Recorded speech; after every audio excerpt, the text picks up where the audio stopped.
E aí, galera, tudo bem? Bom, gente, vamos dar sequência ao nosso conteúdo que a gente já tinha iniciado na aula anterior, né? Que eu trabalhei com vocês aí ao vivo sobre a população.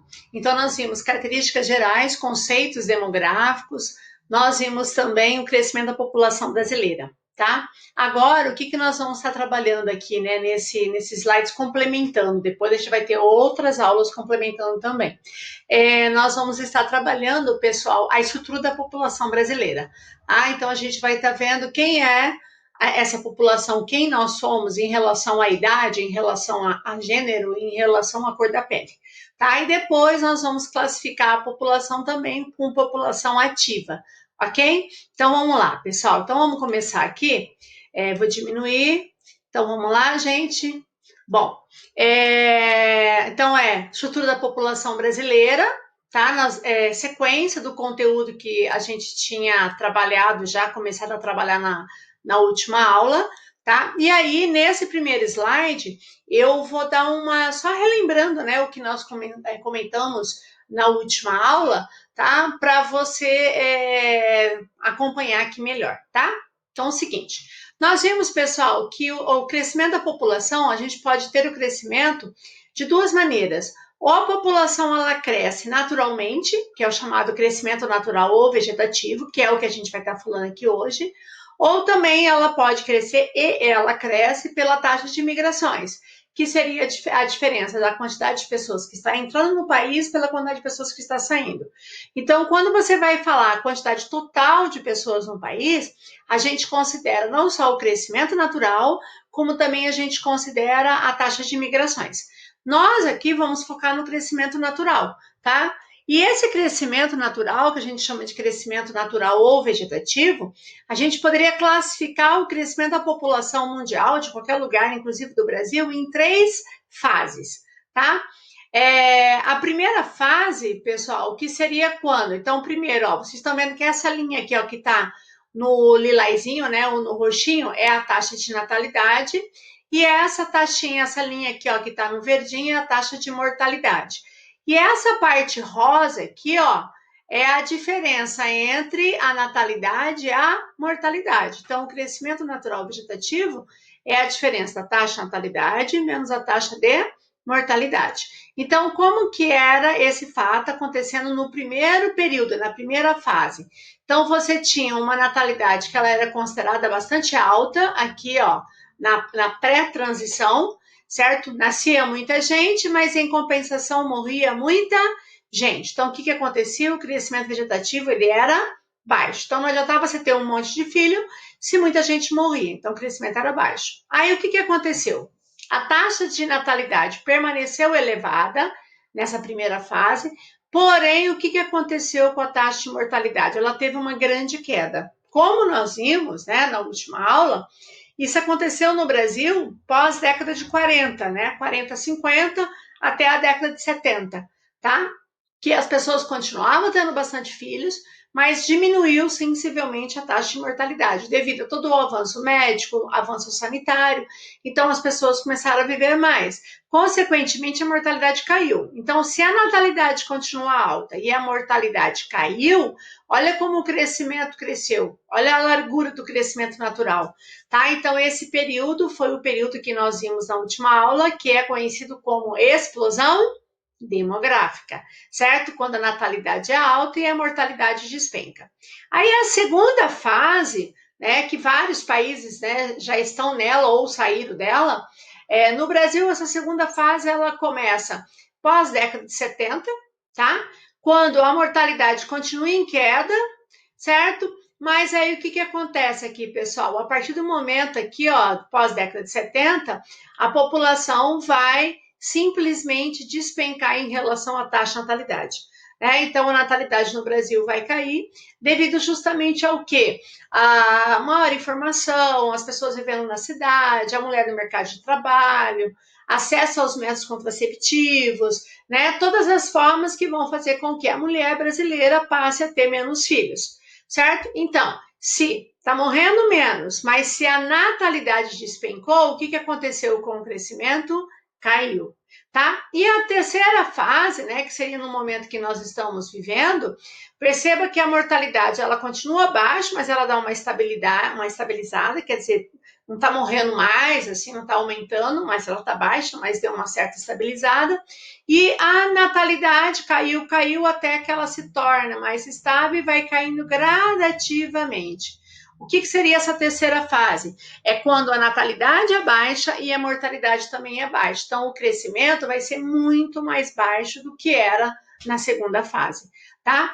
Poderá acontecer numa quarta fase o quê? A natalidade cair de tal maneira que ela ficar abaixo da mortalidade. Então, vai morrer mais do que nascer. Aí a gente vai ter um chamado crescimento negativo, certo? Que já aconteceu em alguns países da Europa. No caso, pessoal, no Brasil, nós estamos nessa terceira fase. Nós estamos na fase que a mortalidade está em queda, ela já é considerada mais baixa se comparado a décadas atrás, e a natalidade mais ainda. Então, as pessoas estão tendo menos filhos e as pessoas estão vivendo mais. Então, o que acontece? O crescimento está ocorrendo ainda, só que está acontecendo de uma forma mais lenta. Ok? Então, só para a gente relembrar o que nós falamos na última aula. Bom, aí aqui, vamos falar especificamente do crescimento natural da população brasileira. Vocês têm esse material na sua apostila, essa tabela, que mostra justamente isso, né?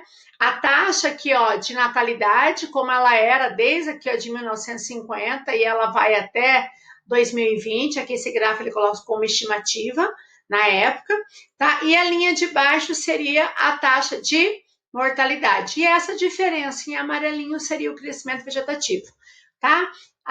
Perceba, pessoal, que aqui, ó, vamos pegar os dados. Na década de 50, no censo de 1950, a natalidade, ó, 44 por mil. Né? De cada 1.000, eu tinha 44 a mais, nascia 44 a mais.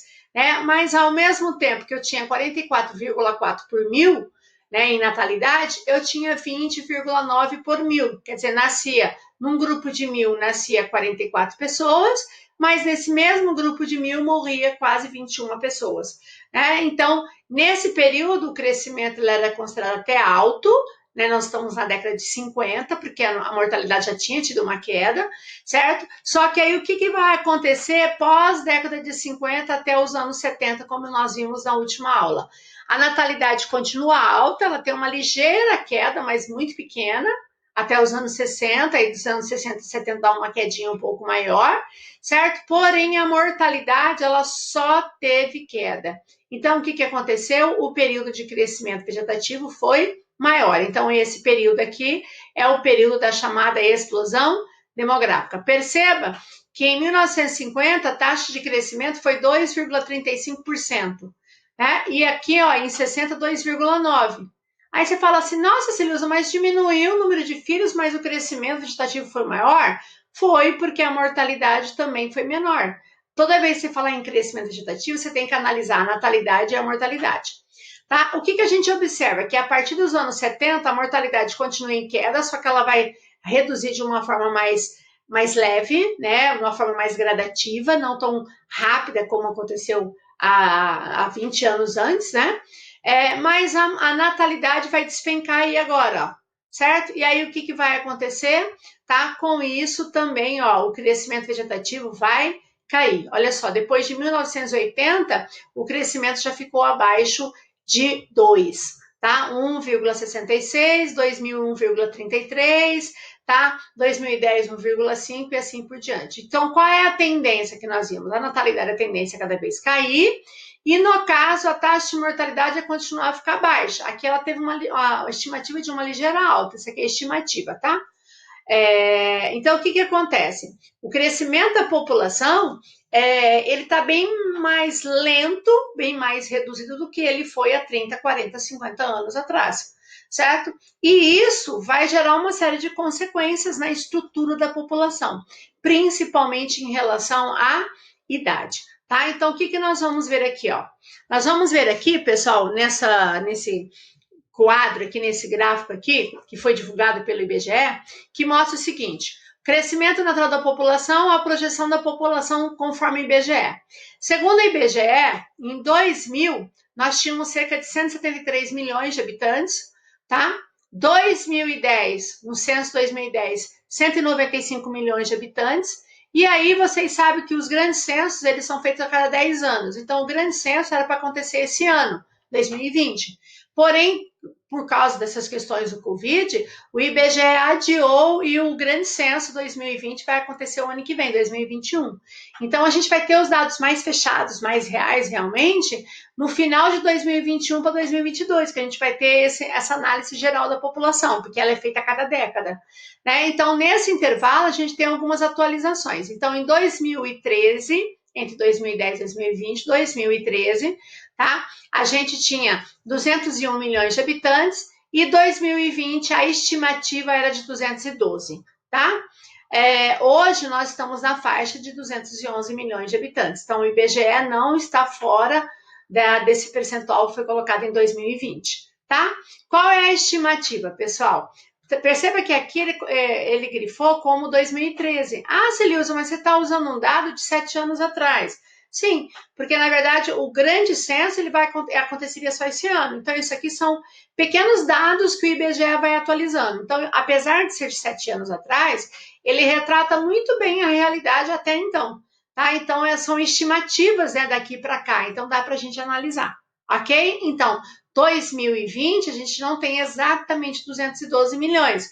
Era estimativa, né? Que nós estamos acima de 211, mas o IBGE não errou, a gente está chegando a 212. E aí, o que a gente observa? Segundo o IBGE, em 2030 nós vamos ter cerca de 223 milhões de habitantes, 2040, 228 milhões de habitantes, e aí 2050, 226. 2060, 218. O que o IBGE coloca? Que a população brasileira ela vai crescer, a tendência é ser mais ou menos até 2047, 2048, certo? Então, daqui a mais ou menos 27 a 28 anos. E o que o IBGE diz? Que a partir de 2047, 48, só uma estimativa, pode ser que isso antecipe ou pode ser que retarde, tá? A população brasileira vai começar a diminuir. Né? Ele fala que em 2060 a gente vai ter uma população muito próxima do que a gente vai ter lá para 2025, mais ou menos. Muito próxima. Aí você fala, nossa, mas por que vai diminuir, Celilza? Por quê? A partir de 2047, 48, segundo o IBGE, vai começar a morrer mais gente do que nascer.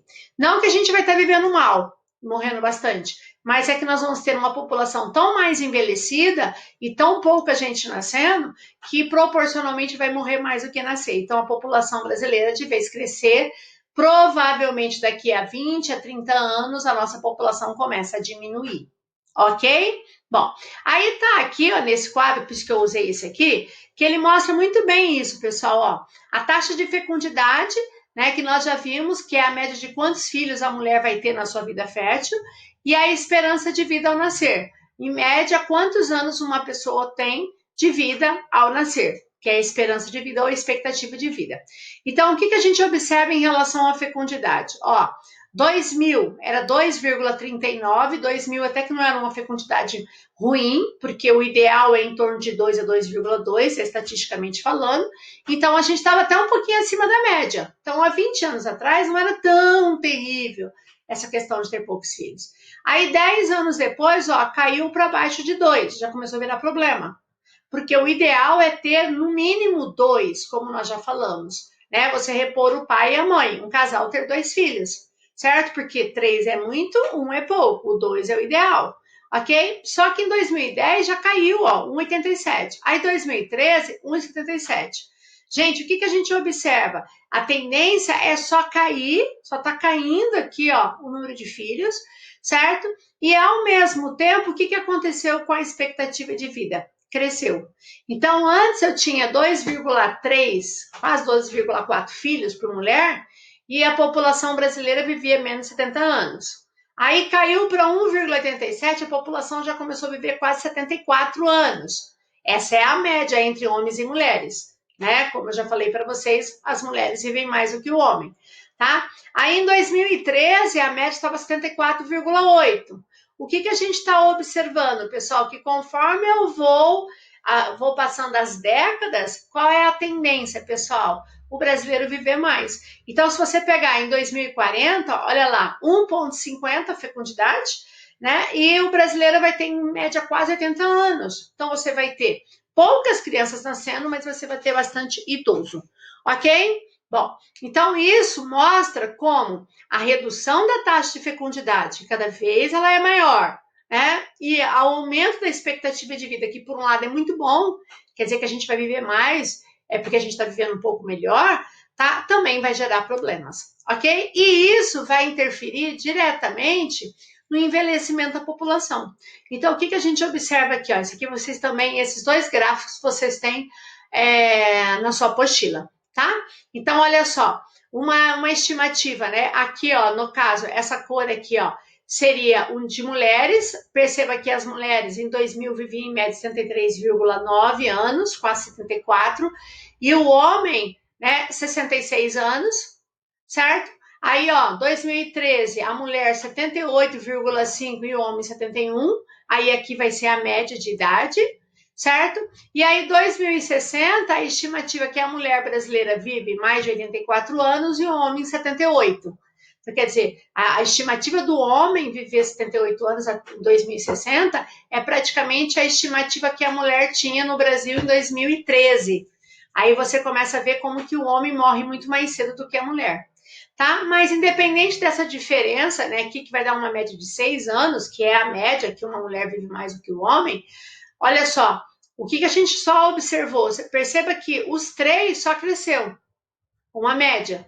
Então, nós vamos viver mais, certo? Então, ó, a parcela da população com 65 anos ou mais, né? Vocês sabem que, de maneira geral, a gente considera uma população idosa a partir dos 60 anos.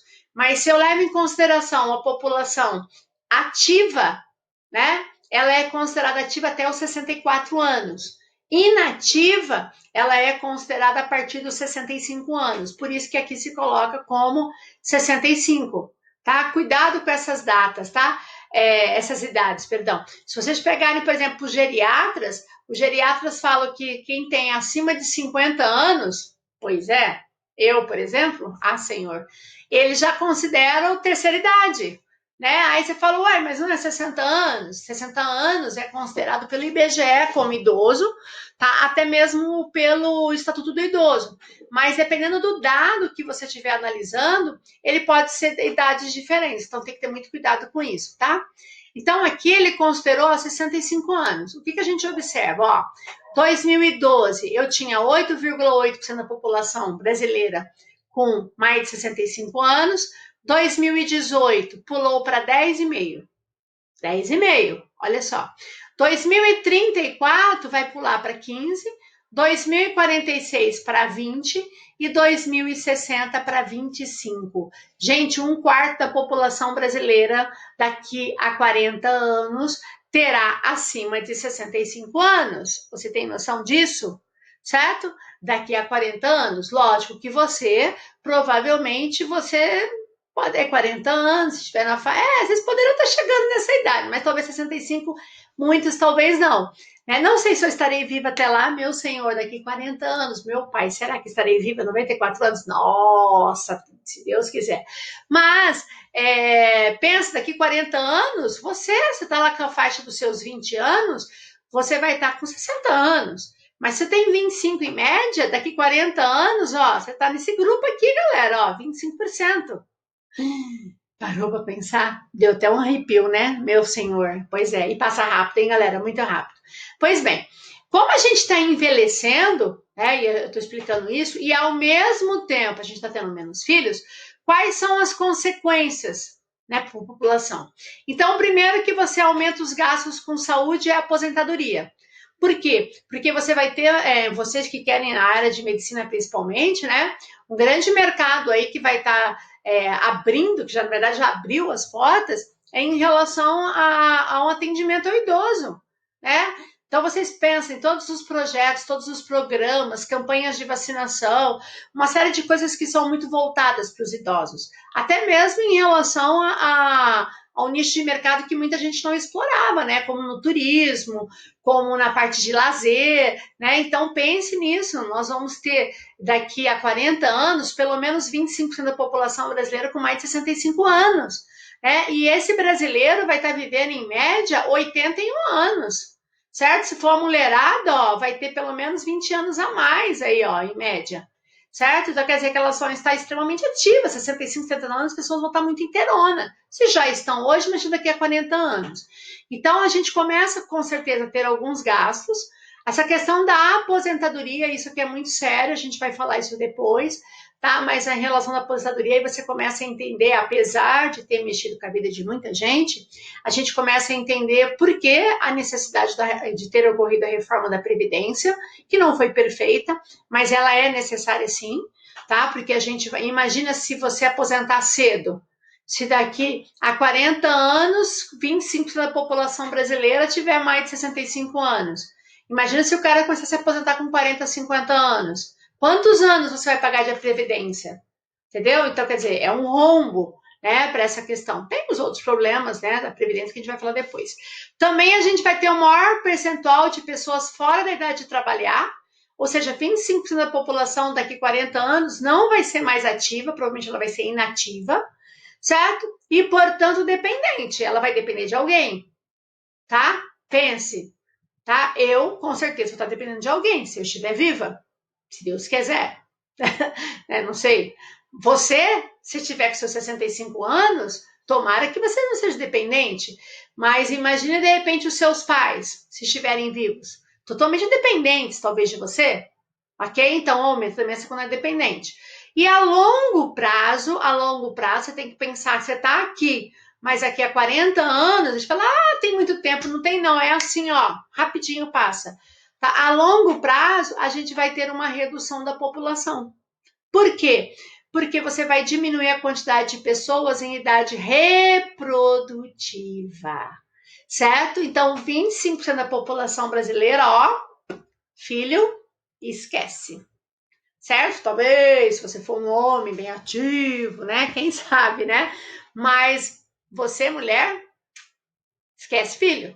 65 anos, né? Então, vocês imaginem, uma população, daqui a 40 anos, 25% com mais, não é com 65, com mais 65 anos, certo? Então, gente, isso vai afetar em tudo, economicamente falando, em relação à produção, ao trabalho, e em relação à faixa etária reprodutiva. Então, imagine se até lá, nesses 40 anos, cada vez as pessoas tiverem menos filhos, certo? Aí você começa a entender porque depois do final da década de 40, a tendência da população brasileira é diminuir. Entenderam, gente? Estou fazendo essas análises, então tem que analisar isso comigo, ok? Bom, continuando. Isso aqui eu posso representar na chamada pirâmide etária, certo? O que é uma pirâmide etária? Então vamos relembrar primeiro uma pirâmide para quem não lembra, tá? Primeiro, a pirâmide, ela vai ser dividida aqui por gênero.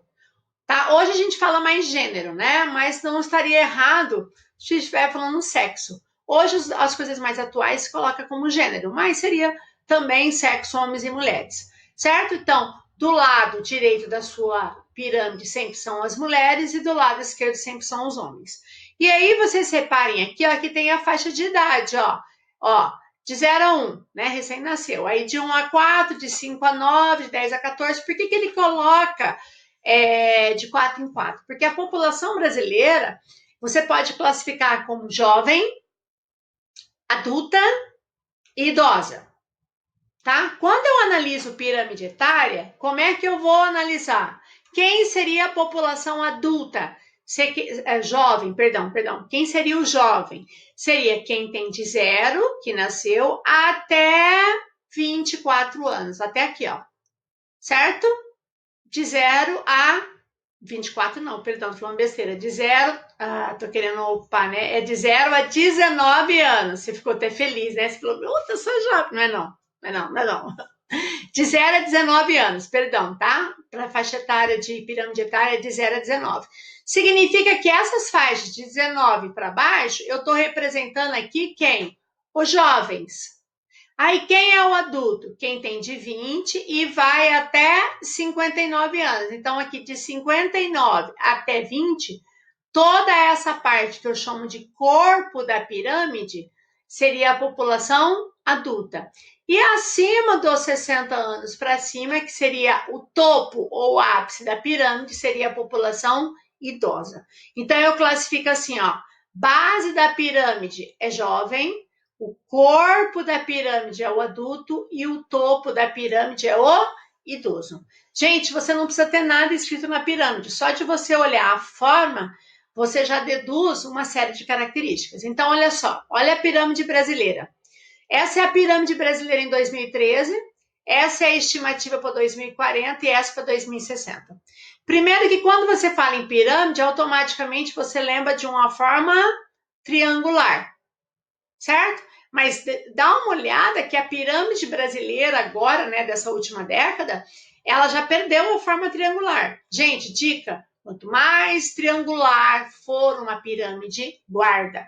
Quanto mais triangular, ainda mais se a base for mais larga, certo? Mais pobre é o lugar.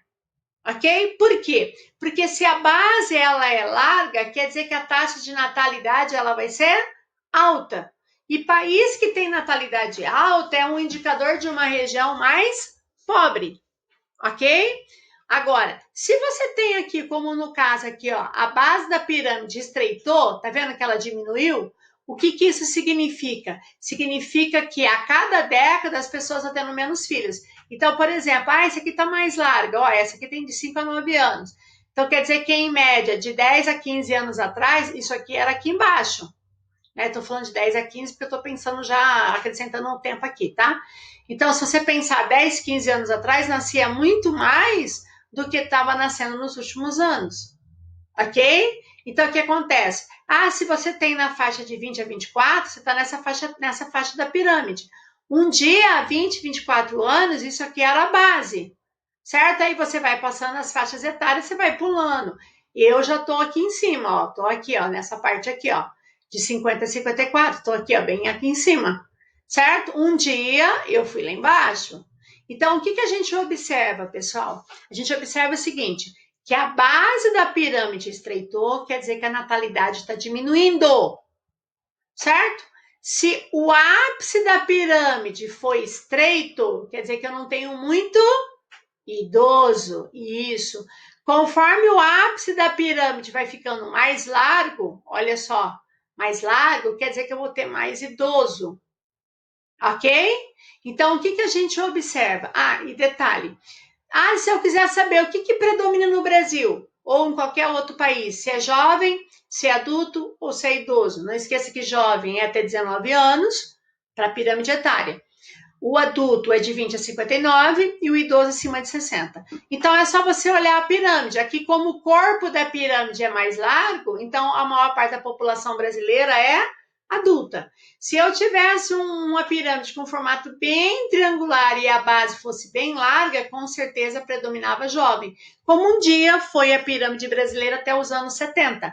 Então, se você pegar uma pirâmide etária brasileira nos anos 50 e 70, era uma forma bem triangular, certo? Então, o que a gente está observando? A gente observa que ela está perdendo essa forma, tá vendo? Então, ó, a base, ela está cada vez ficando menor, a tendência dela é diminuir, o ápice dela, ó, que era um pouco menor, vai ficando mais largo. Por quê? Porque se as pessoas estão vivendo mais, automaticamente estão aumentando a expectativa de vida e eu vou ter mais idosos. Gente, perceba que a pirâmide etária ela vai perdendo a forma triangular. Quanto mais distante da forma triangular ela tiver, ou que ela fica no que a gente chama de forma triangular invertida, tá? Mais desenvolvido demograficamente nós somos, ok? Perceba que também, ó, nós vamos ver isso agora, que eu tenho mais mulheres, tá vendo? Ó, aqui do lado direito são mulheres, ó, então eu vou ter mais idosas mulheres. Detalhe, se vocês olharem estatisticamente, pessoal, perceba que nasce mais homens do que mulheres no Brasil, tá? Cuidado com isso, ó. Até mesmo aqui, só você olhar de homens, tá quase chegando no 2, aqui tá um pouquinho menos. Nasce mais homens do que mulheres.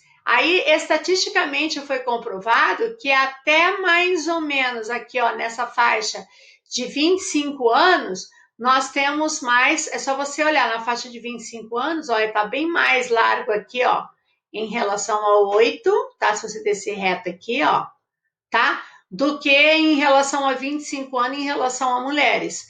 Então, se você for ver, até 24 e 25 anos, predominantemente, nós temos mais homens do que mulheres. A partir daqui para lá, só vai predominar as mulheres. Aí a gente observa isso aqui, ó, no topo da pirâmide, olha.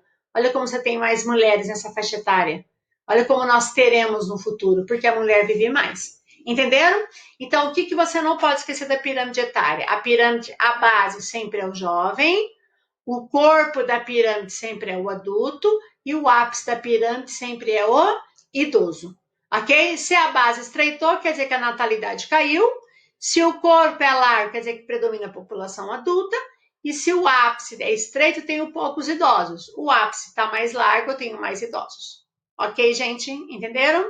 Bom, aí aqui, eu trouxe isso aqui, vocês têm esse também, tá? Alguns percentuais de algumas datas.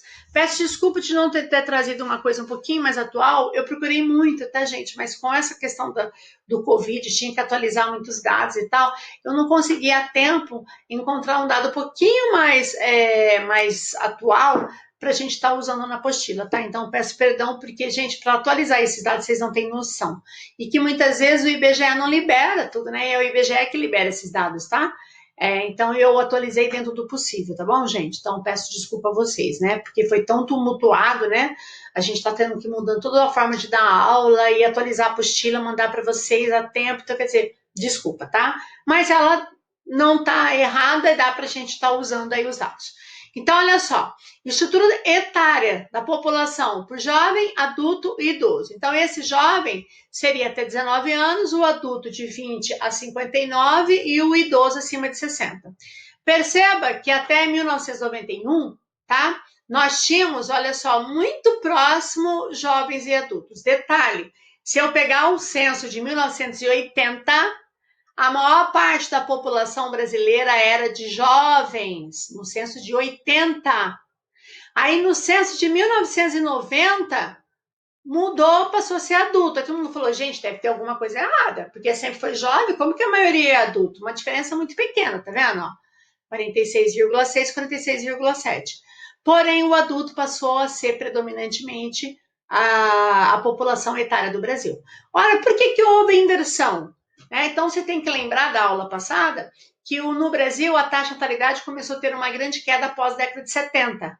Então, se eu pensar nos anos 90, tá? 70 para 90, a pessoa que nasceu pós década de 70, quando chegou nos anos 90, já está passando dos 20 anos.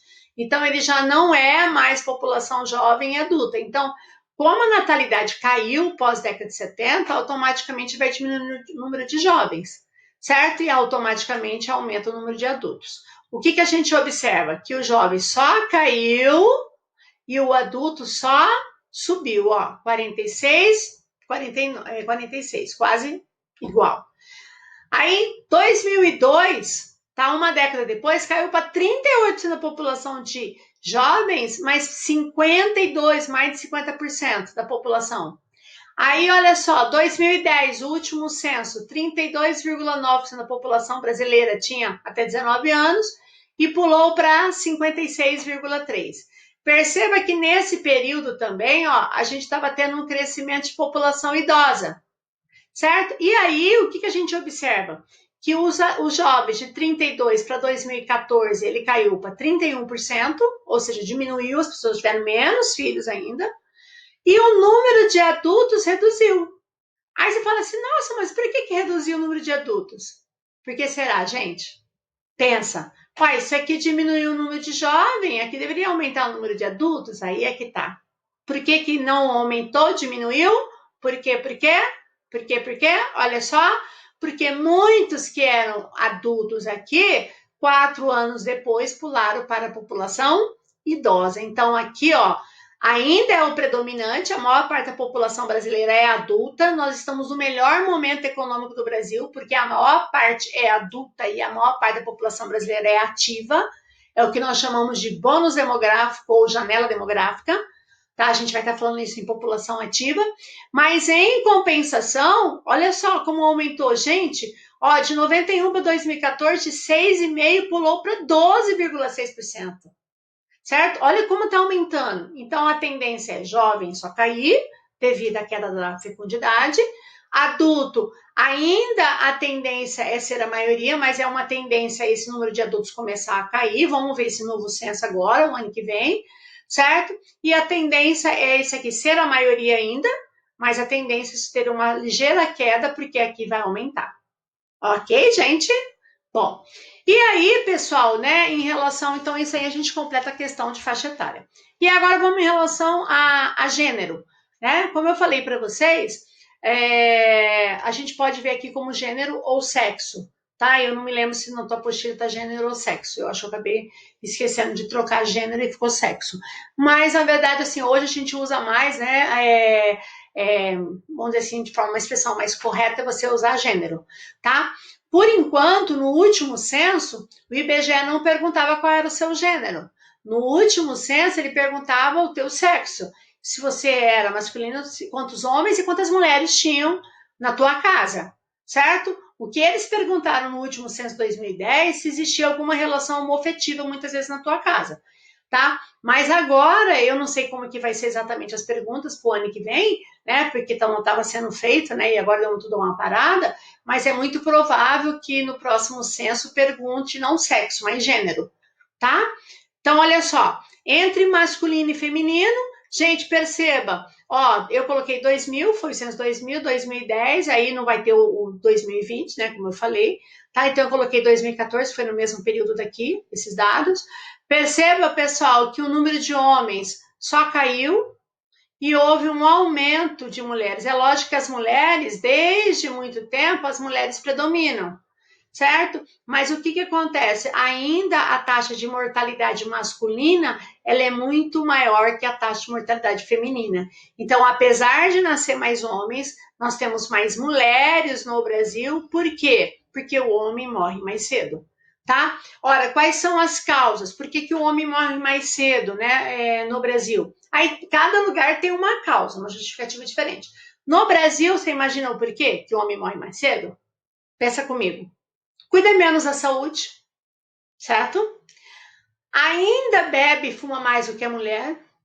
Acidente de trânsito, pois fala que a mulher que dirige mal, tudo bem, tudo bem, tudo bem. Acidente de trânsito, certo? É só você pensar quantos homens morrem, principalmente acidentes de moto, e são jovens e homens. E uma taxa extremamente preocupante, né, que a gente vai ver mais para frente, que é o índice de violência, é a taxa de homicídio. Quem mais morre no Brasil são homens, quem mais morre assassinados, tá? Homens, jovens entre 15 a 27 anos, tá? De cor preta e pobre.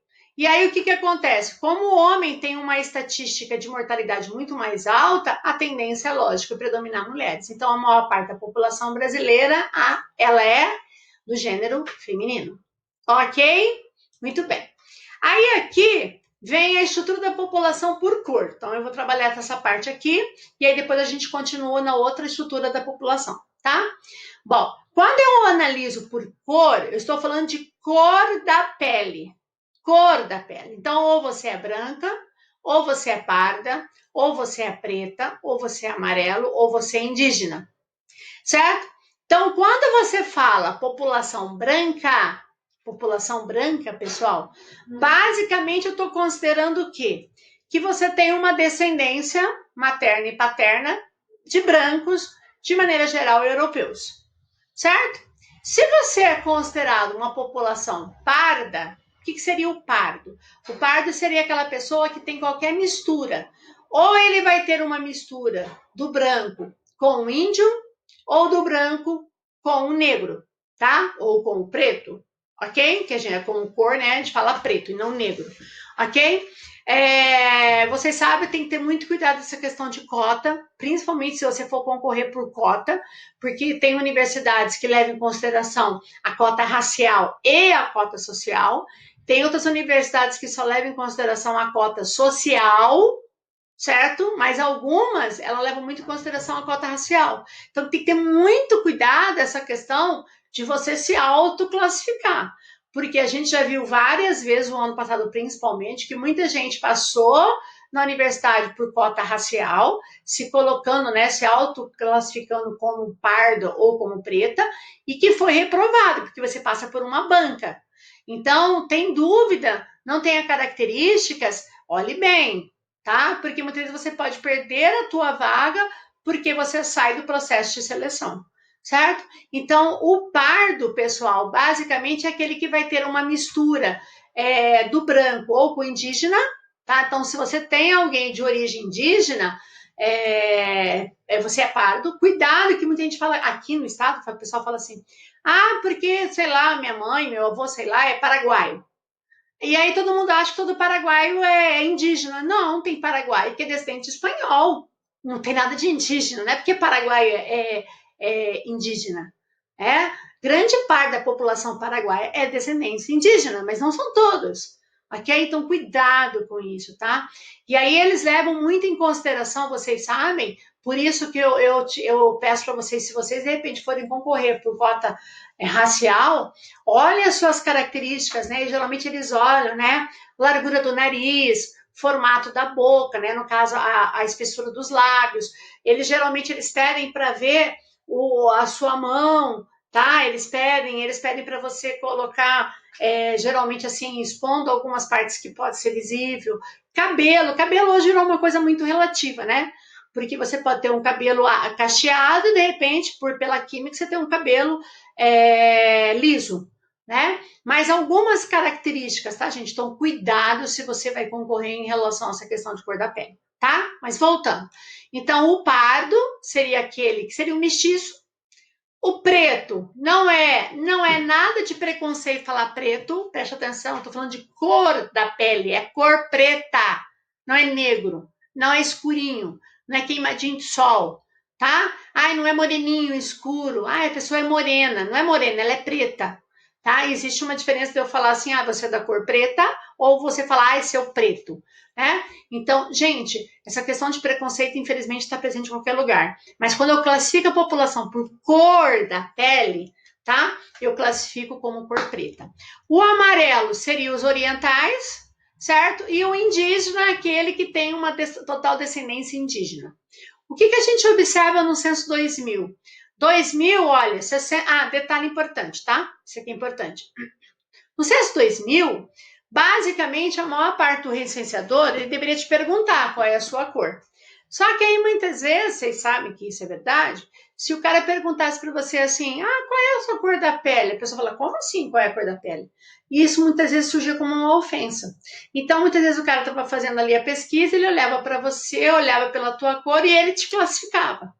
A partir do censo 2000 para cá, 2010 principalmente, eles começaram a ter todo um programa de fazer com que você se autodeclare. Você tem que saber o que você é. Então, se você não sabe o que você é, vá buscar nas suas origens. Eu fico impressionado como as pessoas não sabem a sua origem.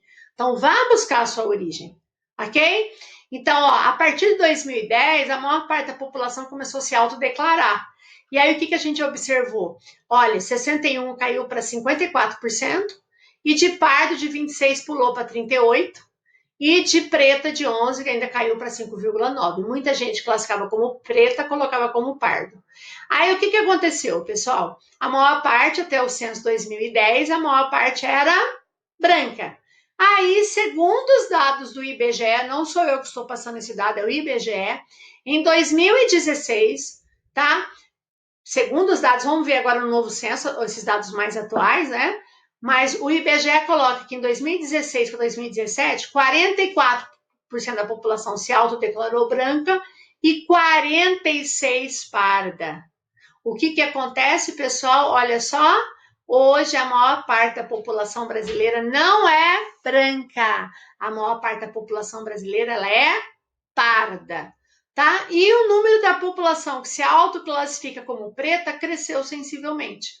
Tá? Talvez até mesmo por programas, né, de identificação da sua origem, né? E os amarelos e indígenas em torno de 0,9%. Ok? Isso é muito importante. E aí, para a gente finalizar, pessoal, eu coloquei aqui a estrutura da população brasileira por cor, por regiões. Vocês têm esse gráfico aí na tua apostila. Então, dá uma olhadinha aqui, ó. É baseado nesse dado que eu passei para vocês, tá? Isso aqui foi divulgado pelo G1 em 2017, achei muito interessante, copiei isso aqui, ó.